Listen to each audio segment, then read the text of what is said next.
এই গরমে ঠান্ডা ঠান্ডা আমের এই আইসক্রিমটা পেলে আর কি লাগে বলেন, খুবই সহজে বানিয়ে ফেলতে পারবেন।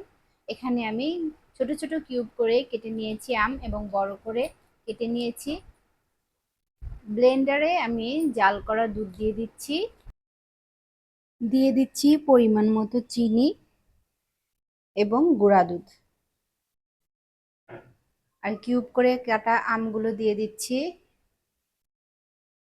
দিয়ে দিচ্ছি 1 চামচ কর্নফ্লাওয়ার। এখন এগুলোকে ভালোভাবে ব্লেন্ড করে নিয়েছি। এখন একটা প্যানে নিয়ে নিচ্ছি, একটা বলক তুলে নিব। একটা বলক তুলে 2 মিনিট রান্না করতে হবে। এই তো বলক চলে এসেছে, এখন 2 মিনিট পর্যন্ত রান্না করে নিব।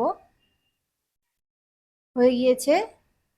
এখন একটা বক্সে ঢেলে নিচ্ছি, ওপরে কিউব করে রাখা ছোট ছোট আমগুলো দিয়ে দিচ্ছি। দেখুন দেখতে কতটা অসাধারণ লাগছে। এখন ফ্রিজে রেখে দিব। ফ্রিজ থেকে বের করার পর একদম জমে আছে।